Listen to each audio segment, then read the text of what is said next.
Last week, y'all gave Will a little water and told him that he can preach as long as he wants. He preached 10 minutes longer than I ever have, and y'all all went, "Oh, what a wonderful job, oh." I brought my own water this morning. And I got a gallon of it. But I will be good to y'all. I'll stretch this out over a couple of weeks. It's a tough passage. It's a tough passage to preach because there's not that conflict in it that you would normally hang your hat on or hang your thoughts on. There's not the great antagonism and the great protagonist. You don't have the obvious conflict. You don't have the obvious thing to build around. But it's an incredibly important passage for us, even us who believe. Now, Jesus, in the world, overcame the world by his personal conflict and by his death. The victory that Christ, our head, earned, he earned for the members of his body. He did not overcome the world for himself. He overcame it for us. 1 Corinthians chapter 15, verse number 57. But thanks be to God who gives us the victory through our Lord Jesus Christ. What's an amazing thing we're going to see in the next couple of weeks is Jesus overcame the world in our name. And when we are interested in him, when our focus is upon him, he makes us conquerors together with himself in this victory over the world, over the flesh, and over the devil. In all of our conflicts and in all of our sufferings, he assures us certain victory. That's amazing. And it is something that is to our hands, and I don't know why, so very slippery, which it should be something that we cling to, that should always be at the forefront of our mind. He overcame the world. He overcame the flesh. He overcame the system of the world. He overcame the devil. He overcame death, not for himself, but for us. And when we are interested in him, when our focus is upon him, he makes us conquerors together with him. Whether in victory or whether in pleasure or pain, the victory is certain because of what he has done for us. And he did this so that his suffering people need not be dismayed with the power or the policies of this world, the threats or the terrors of this world. For though Christ doesn't exempt us from fatigue and battle and the exercise of our spiritual gifts, he does promise that we will be made partakers of the victory in him. And by abiding with him, we'll find that what enemies we do face have already been vanquished.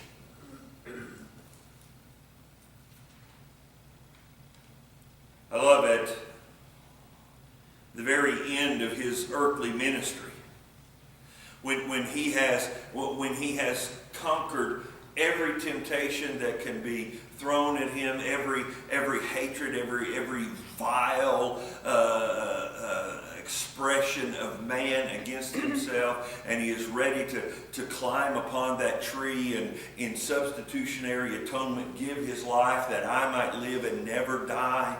His first words are, Father, the hour has come, glorify your name. Glorify your name. Glorify your Son, so that the Son may glorify you. This is his first and his greatest request. And we may suppose it is his supreme request and desire. And what ultimately everything that he did was aimed at. And then we consider what follows that at the end.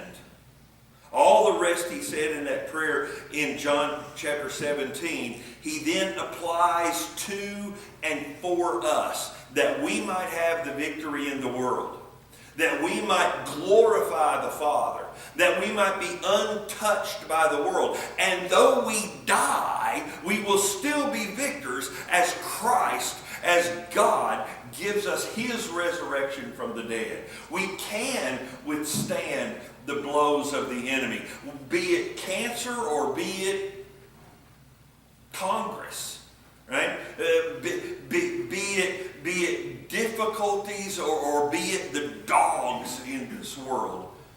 We can endure, and enduring find victory every single time.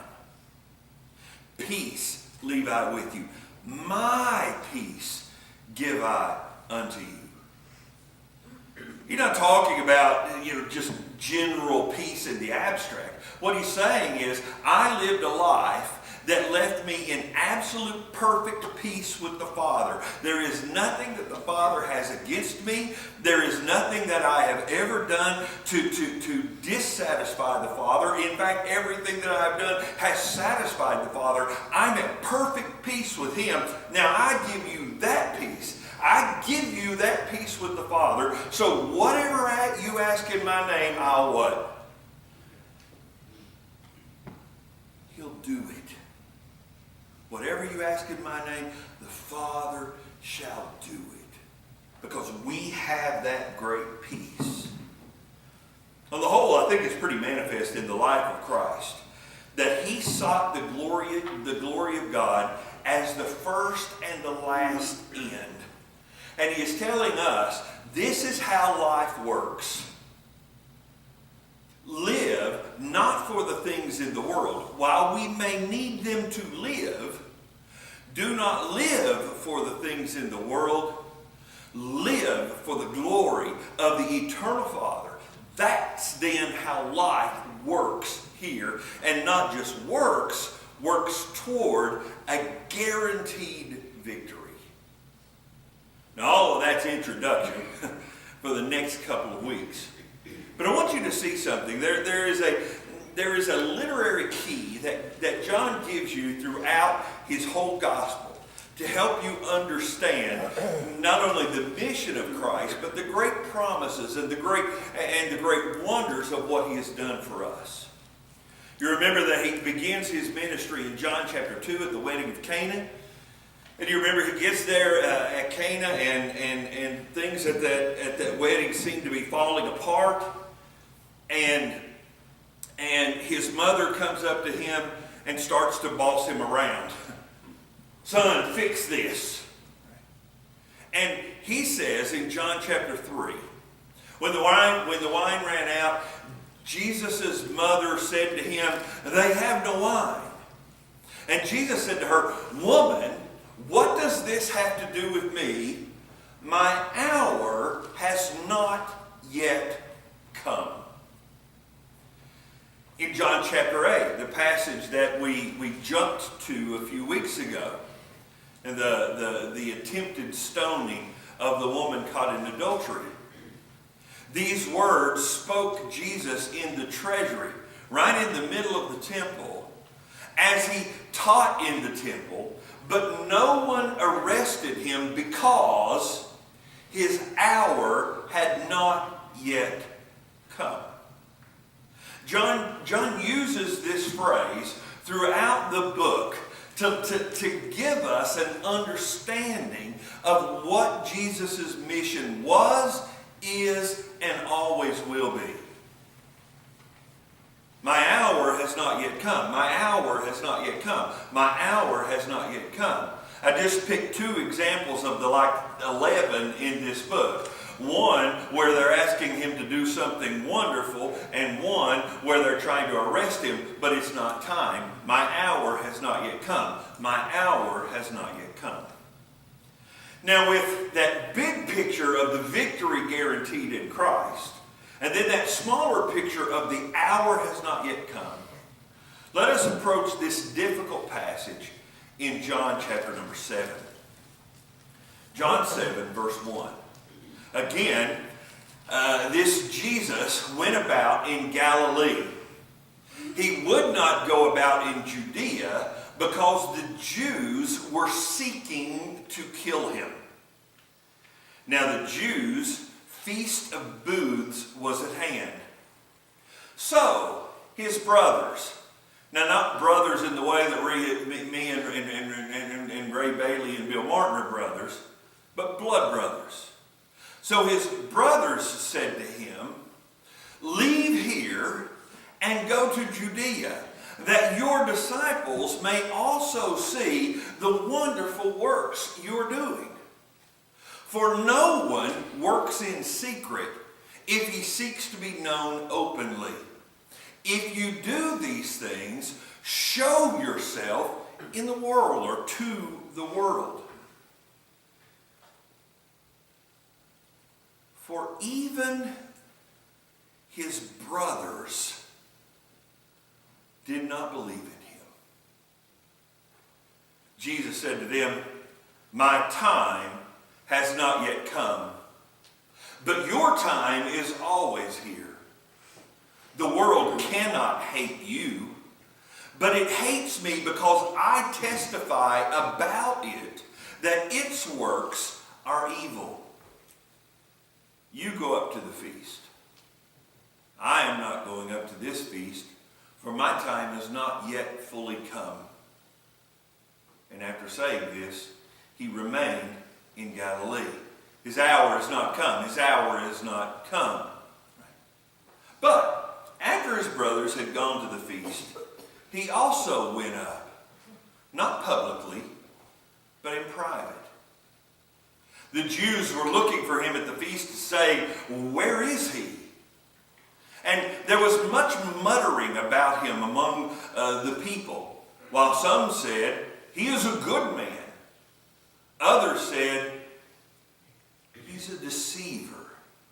He is leading the people astray." And yet, for fear of the Jews, no one spoke openly about him.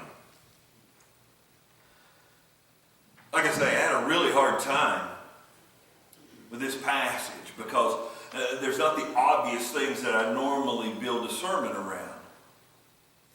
But as I looked at it and looked at it, it seemed just to be a travel itinerary.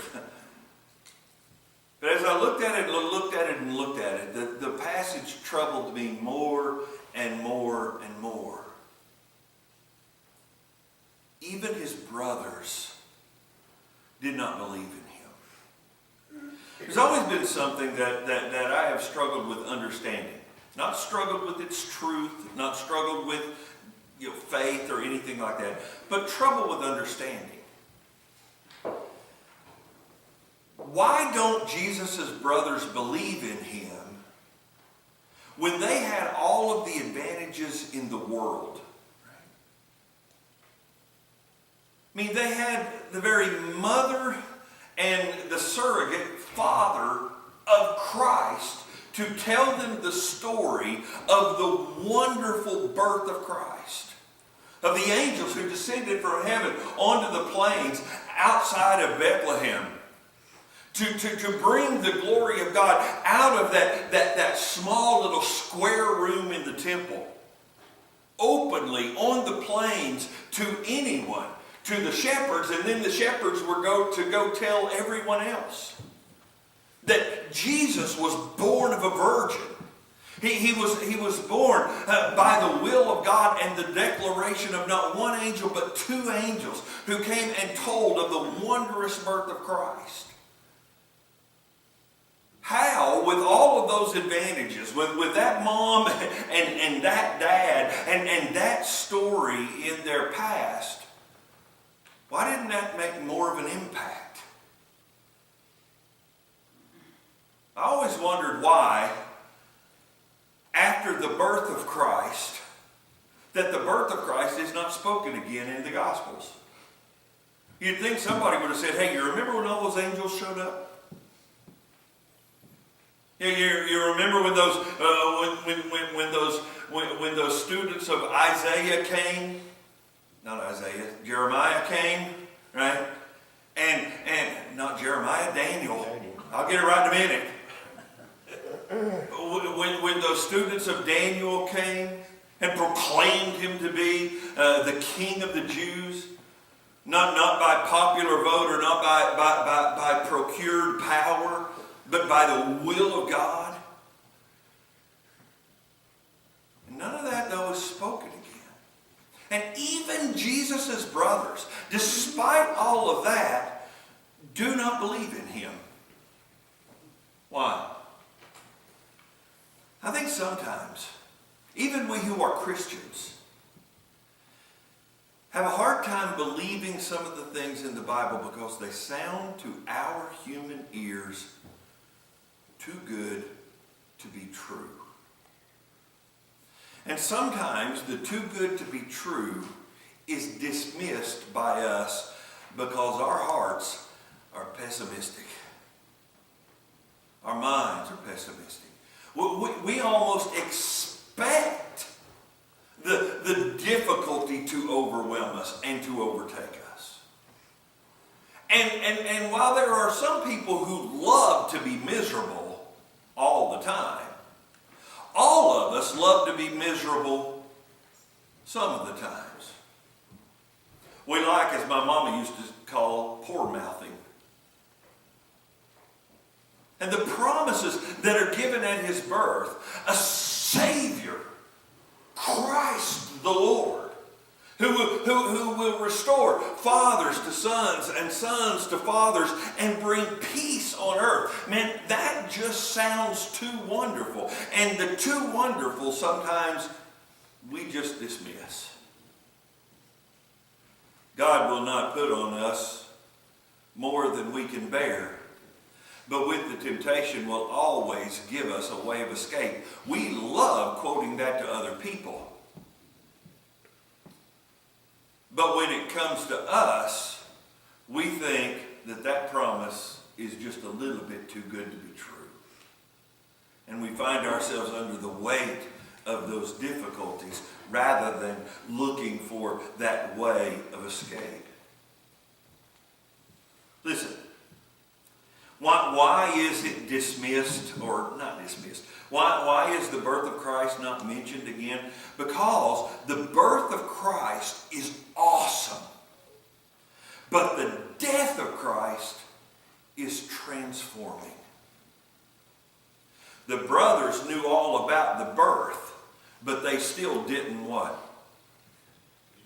Believe. But James, the brother of Christ, says that why he believed is because he saw his brother die and then after 3 days rise again from the dead. The birth of Christ is awesome. But the death of Christ is transforming. That mission fulfilled. Now after this, Jesus went about in Galilee. He would not go to Judea because the Jews were seeking to kill him. Now the Jews' Feast of Booths was at hand. And then look at verse number 3. So his brothers said this, leave here and go to Jerusalem. Leave here and go to Judea. Leave here and go to Judea, that your disciples also may see the works that you are doing. For no one works in secret if he wishes to be known openly. I love how they're correcting him. No one does it this way. No one works in secret if he seeks to be known openly. If you do these things, show yourself to the world. Now they're not only giving him advice, now they're giving him orders. If you're going to do miracles, do them big time.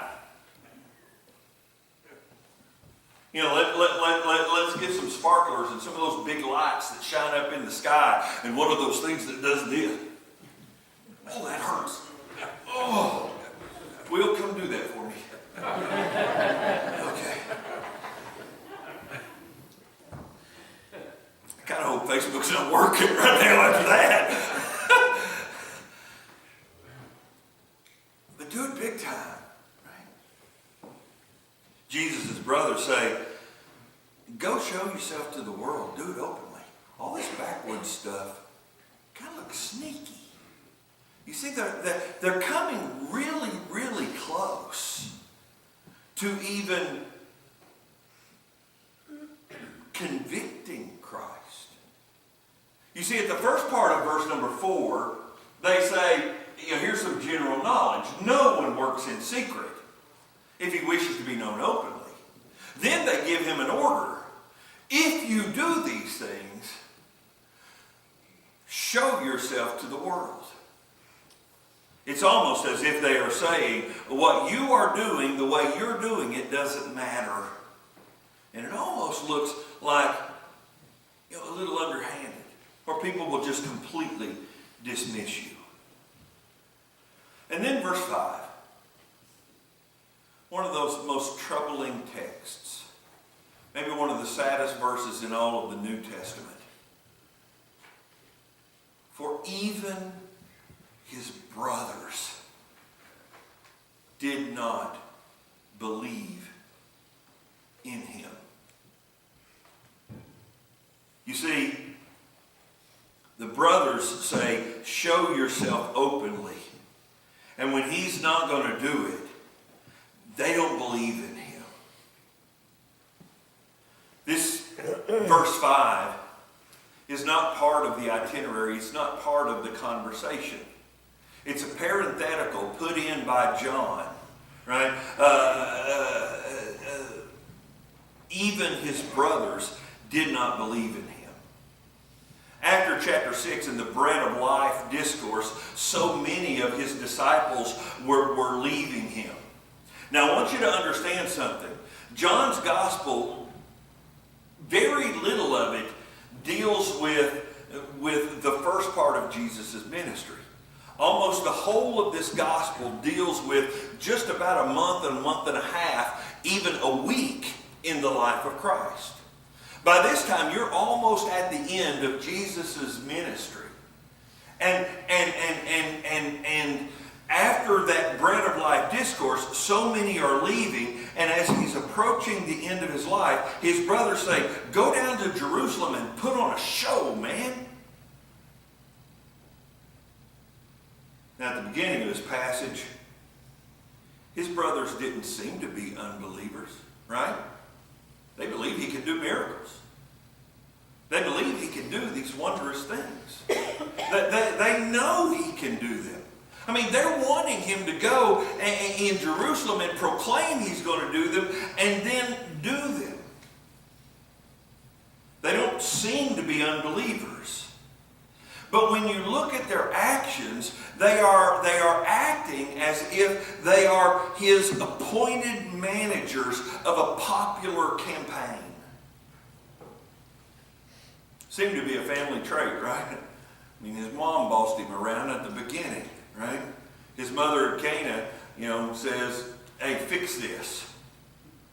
And Jesus responds, who are you to me? My hour has not yet come, which is what he says to them. My hour, my time has not yet come. And yet, Jesus says, woman, what does this have to do to me? My hour has not yet come. But then he goes ahead and turns the water to the wine. He does the same with his brothers. I'm not going to go. And then he what? And then he goes after the first day of the great feast. My hour has not yet come. My hour, my time, verse 8. You go up to the feast. I'm not going up to this feast. We talked about that a couple of weeks ago. Feast of Booths lasted for a week. It started with a grand celebration and it ended with a grand celebration. He just missed the first part of that celebration, right? And so he doesn't do that first part. In verse number 8, he goes up to the feast.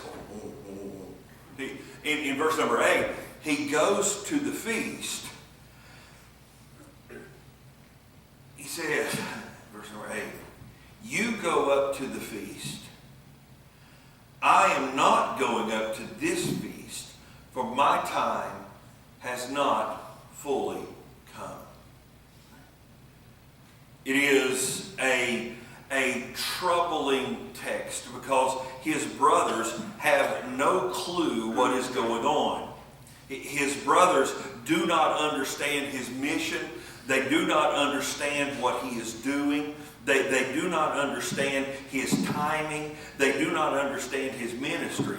And what they're concerned about is that Jesus' ministry up to this point in time has only been toward individuals. And you see, they're wanting him to do it on a national scale. You know, if you're just changing a person here and a person there and cleansing a person here and a person there and introducing yourself to a person here and a person there, what good is that? Well, it's a lot of good for whom? That person here and that person there and that person here and that person there. You see, Jesus' ministry was so different than how we think the world is going to be changed. We think it's going to be changed in the huge, in the spectacular ways. The birth of Christ was huge and spectacular. And his brothers what? Didn't believe. Jesus says, listen, this is how I'm going to change the world. I'm going to change Greg Broling's heart. And I'm going to have him see a family that is in need. I'm going to have him see a woman who is lovely on the inside and the out, and on the out.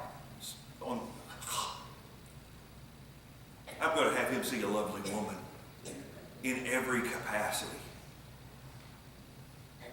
And I'm going to give myself not only to her, but to her children, and then to other children who come along.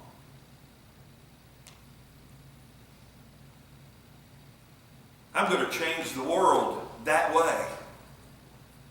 I'm going to change the world by giving Donna talent to be able to move her fingers in da da da da da. That sounded like a wife of O, but whatever, right? And then have her use that not for her own glory, but for the benefit of the church. I'm going to change the world by having Mary Lynn Slack and Wilma Davis give the pastor wife a break every now and then with some food because she's taking care of a big old baby. I'm going to change the world by saving Lucas Broling. And in a time when nobody wants to be a cop, to give him the heart to serve. This is how I'm going to change the world. I'm going to change the world by having someone who is definitely a pessimist in their own heart and mind. I won't say any names. Pam's husband.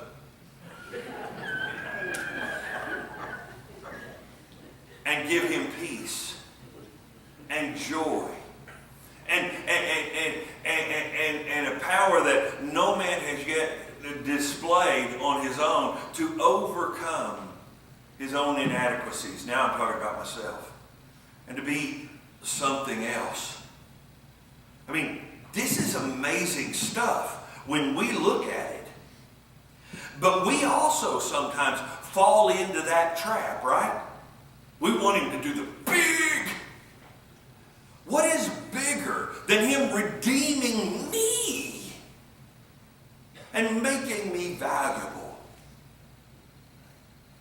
Well, what is bigger than overcoming a trait that has been passed down through a family for generations, and finally through redemption, breaking that trait in that family and giving victory over it, that they might conquer it, that negative trait might not continue through the next generations and the next generations and the next generations. You see, the brothers just don't see the value in how they are, in how he is conducting his ministry. Why are you focusing on the one at a time? Go to Jerusalem, man. Buy one of those and get a big crowd and get them in bunches. You know why Jesus focuses on the one at a time? So that we will know that he is that we are his focus. How cool is that? The full of Christ's focus is on me. Now the full of Christ's focus is also on Greg. And the full of Christ's focus is also on Donna. And the full of Christ's focus is also on Lucas. You say, how can that be? He's God. He can accomplish the impossible. But he has an individual ministry because that's how things are changed. How many times have governments in this world changed? And yet we're still in the same place that we've always been. Right? How many reformations have there been? And yet we're still in the place that we've always been. Now, you don't change things that way. You change things this way. But those individuals can have a huge impact. James, his oldest brother, who's younger than him, obviously, if his mom was a virgin, doesn't believe, but when he does believe, becomes the head of the church and keeps it from falling apart when Paul goes out and doesn't demand circumcision. You see, that individual salvation made a worldwide impact. That individual restoration of Peter made a worldwide impact. That individual resurrection ministry toward Saul of Tarsus made a worldwide impact. And that individual ministry to me has made an eternal impact.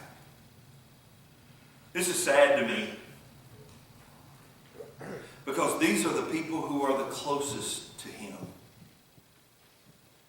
You see, the brothers believe in him, that he can do miracles and stuff. But they don't believe in him in a saving way. Their expectations were not at all what Jesus was about. They wanted the big and the splashy and the showy. They wanted him on the white horse and the 6 shooters in his hand. Now, I know guns weren't around then, but he was God. He could have invented them. And Jesus said, no, here's what I'm going to do. I'm going to go to Jerusalem. And I'm going to let them strip me. And then stripe me. And then nail me to a cross. And seal me in a tomb. So that you, individually, might be saved. And that's not how we would have planned it. They were the people who were closest to him, his brothers. They were the people who had been watching him all of their lives. They had heard the spectacular and the stupendous things that surrounded his birth. They were on his team. They were rooting for him to go to Jerusalem and to manifest his power and to receive glory. He had done all of this awesome stuff, but it doesn't seem to be making a difference. He's losing disciples at this point in time. So they say, do it our way. It doesn't seem to them to be making any difference, either in the world situation or to his own name. In fact, his name is being dishonored and slandered. They believe in Jesus the spectacular by human standards, but they don't believe in his ministry.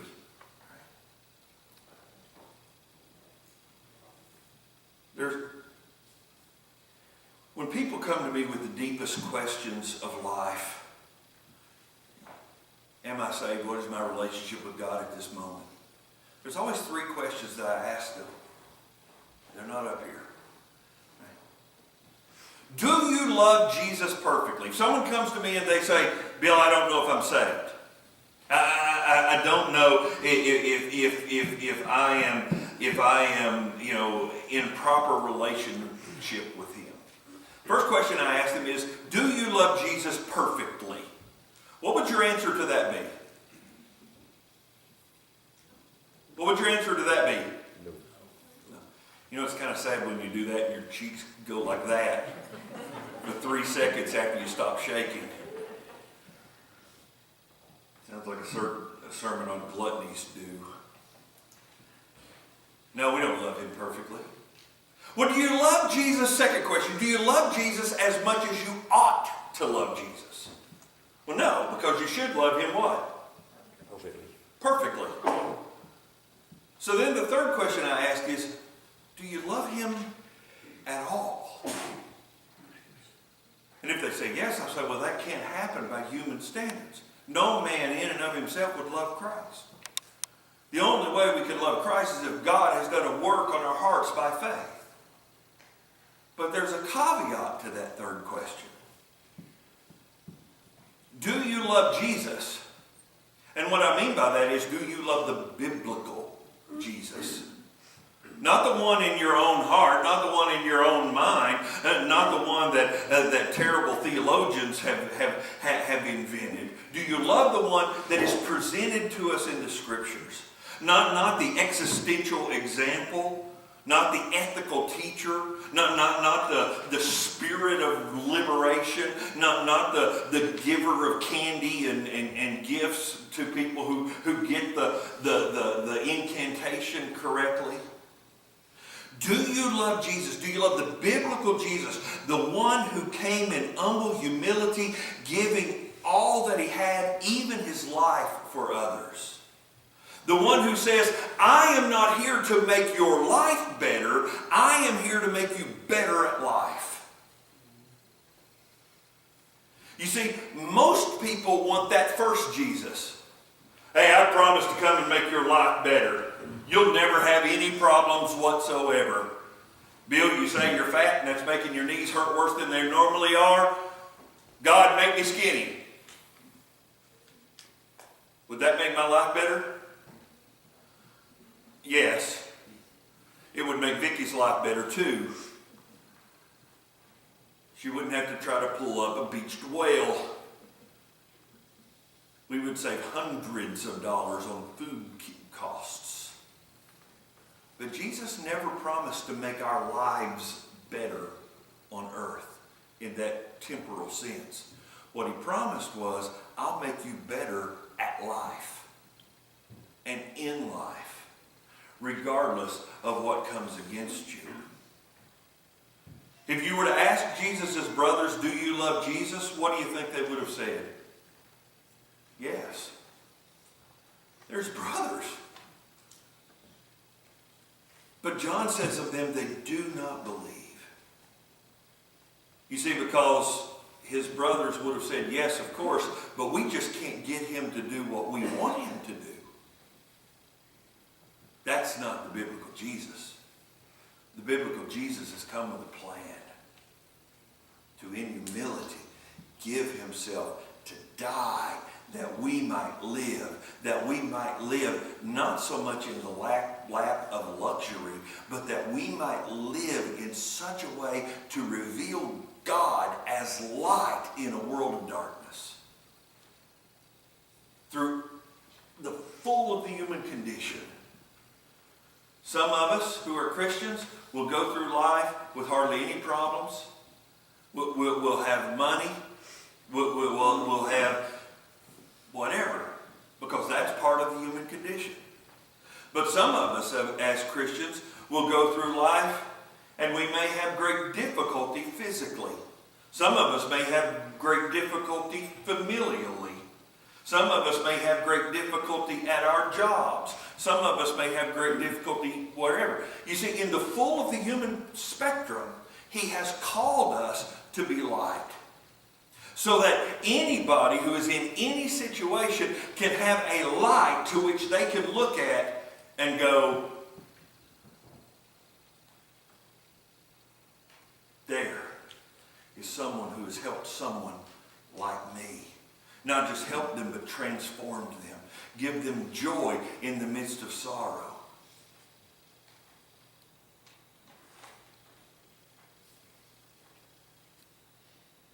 Hey, brothers of Jesus, James, Jude, right? Do you love Jesus? Yeah, but we just can't get Him to do what we want Him to do.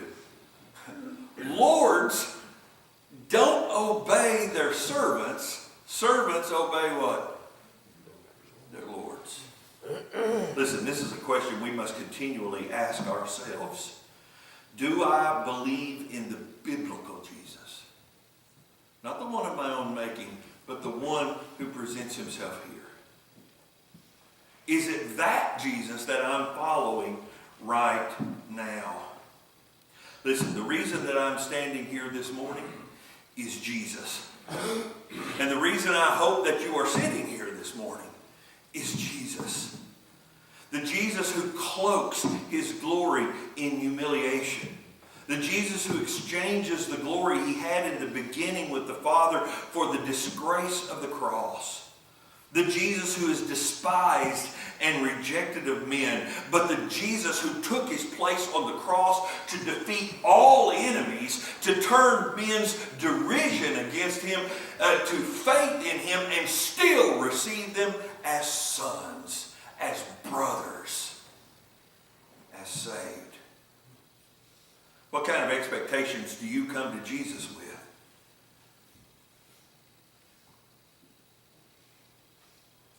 Listen, I've told y'all this, I don't know how many times, but I find so many people who aren't attending church anymore is because Jesus didn't do something for them that they thought He should have done, when in the Bible He nowhere promises that He would do anything close to that. It's not our expectations for Him that matters. It's His expectations for us that matter. And if we come with any other expectation than that is presented in the Scriptures, we will be like the unbelieving brothers. Listen, the only things that I can guarantee, the only things that as a pastor I can guarantee that God will give you is this: forgiveness, redemption, reconciliation with the Father for all of eternity. And He will give you Himself to guide you through life, to help you through life, and to love you in the difficult times and in the victorious times in life. And if that isn't enough, what else are we looking for? I'll give you forgiveness of life without guilt. I'll give you redemption to make you new. I'll reconcile you to the Father so that anything you ask in His name, He'll give you. And as you walk this troublesome road in this world, I'll walk with you and guide you and help you along the way. And when things get difficult, I'll weep with you and I'll aid you in that time. And when things are glorious for you, I'll rejoice with you. I'll love you every step of the way. I will be with you. I will never leave you, and I will never forsake you. And when your time of your earthly walk comes to an end, before your body falls and hits the ground, I'll escort you into your Father's house, that you might see the one who has been loving you from afar, face to face. We have to learn to love that as people. Not the baubles and the gifts that He can give us. Not the big things, but the big things. I mean, what is bigger than God walking with me every day, in every corner, in every episode, right? And never leaving me nor forsaking me? Just listen to John 12, and then we'll go home. I'll put away this water. Right? If that's not enough, if forgiveness and redemption and reconciliation with the Father and then Jesus to help guide and love us, if that's not enough, listen to chapter 12, verse number 20. Now among those who went up to worship at the feast were some Greeks. We're still at the same time here. And they came to Philip, who was at Bethsaida in Galilee, and asked him, "Sir, we wish to see Jesus." Now that doesn't mean that they just want to look at him. They want an audience with him. We wish to see Jesus. And Philip went and told Andrew, and Andrew and Philip went and told Jesus, and Jesus answered them, "My hour has come." He has said, "My hour has not come. It's not my hour. It's not my hour. It's not my hour. It's not my time. It's not my time. It's not my time. It's not my hour." But now he says, "My hour has come." The hour has come for the Son of Man to be glorified. Truly, truly, I tell you, unless a grain of wheat falls to the ground and die, it remains alone. But if it dies, it bears much fruit. You want to know what my hour is? I'm going to die. You see, he's been talking about bread through this whole book. And now he goes to wheat. One little kernel of wheat is never going to make what? A sandwich. Right? But he says, I'm going to die. The hour has come for me to be glorified, and I'm going to be glorified in the most spectacular way, but also the most enigmatic way possible. I'm going to die that you might live. Whosoever loves his life loses it, and whoever hates his life in this world will keep it for eternal life. If anyone serves me, he must follow me, that where I am, my servant may be also. If anyone loves me, the Father will honor him. Now is my soul troubled. What shall I say? Father, save me from this hour. For this purpose I have come to this hour. Father, glorify your name. And then a voice came from heaven. I have glorified it, and I will glorify it again. The crowd stood there and heard it, and they thought it had thundered. And some of them said, an angel has spoken to him. And Jesus said, this voice was not for my sake, but for yours. How cool is that? Listen. This voice came not for my sake, but yours. Now has judgment come into this world, and the ruler of this world has been cast out. And I, when I am lifted up from the earth, I will draw all men unto myself. That's awesome. And you want to see big, brothers? I'll show you big.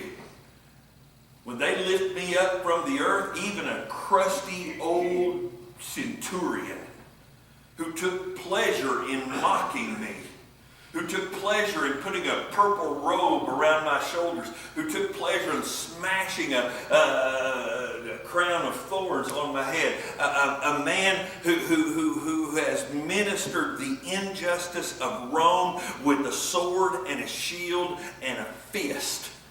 This centurion who was so cold to my plight, gambled for my meager little belongings, will say, truly, this man is what? He's the Son of God. And he won't worry about his life. When they tell him to lie, he'll say, I ain't going to do it. He was from South Rome. That's what's spectacular. When I myself am lifted up from the earth, I will draw all men to myself. He told them this to show what kind of death he was going to die. And the crowd answered him, "We have heard from the law that Christ remains forever. How can you say that the Son of Man must be lifted up? Who is this Son of Man? We've heard he's going to remain forever." He is. He's going to die, and then he's going to rise from the dead, and he's going to walk with us every step of the way. That we who are lost in this world and do not know how to get to the Father, he'll take us by the hand and he'll lead us there. Lord. That is awesome. That is big. That is spectacular. The individual love of Christ giving me everything. Listen, I used to think that Jesus was 100% God and 100% man was hard to understand. You want to know what's hard to understand? Is that Vicky gets 100% of his love. And Pam gets 100% of his love.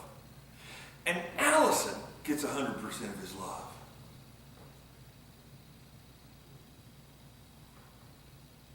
And the cop gets 100% of his love. I just said his name a minute ago. Lucas gets 100% of his love. Right? 100% of his attention, his love, his care, and his reward goes to me and every other person who's ever believed in him. That's hard to understand, but whoo, it's good. While you have the light, believe in the light, that you may become sons of light. Listen, we can't love him perfectly. Remember those three questions? We can't love him perfectly, but he can and does love us perfectly. Listen to these words that I end the sermon with. And I promise this is a real ending. On the night in which he was betrayed. Listen to that. On the night in which he was betrayed. On the night in which he was betrayed by someone who saw all of these glorious things that he had done, who had heard the voice of God not once, but twice, but 3 times, who had heard the voice of God say, "This is my beloved Son in whom I'm well pleased," at his baptism. "This is my beloved Son in whom I am well pleased," at the transfiguration. Listen to him. The one who had heard the voice of God thunder from heaven to say, "I have glorified it and I will glorify it again." He was betrayed by that person. On the night in which he was betrayed, Jesus took bread, and when he had broken it, he said, "This is my body which is broken for you." That's love. That wasn't on the best night of his life. That wasn't on the ease of his life. That was when his heart had been broken by betrayal. He said, "I'll still go through it. I'll still go through this plan. You're all going to leave me. You're all going to depart from me. You're all going to deny me. But this bread represents my body, which will be broken for you." And likewise, in the same manner, he took the cup. He says, "This cup is the new covenant in my blood. I'll do this so that in the darkness you might remember me and return to the hope of the gospel." You see why the brothers couldn't believe at the beginning, why they couldn't believe in chapter 5, 7, was because they had a resurrectionless gospel. But we have the gospel of the resurrection. Christ has, will, and does defeat all enemies. Not for us only, but for me. You see, I don't have the same enemies Christian has. I don't have the same enemies Charles has. I don't have the same enemies that Lonnie has. But he's defeated them all. And he's defeated mine. I could at least live a life that says what? Thanks. Let me show other people.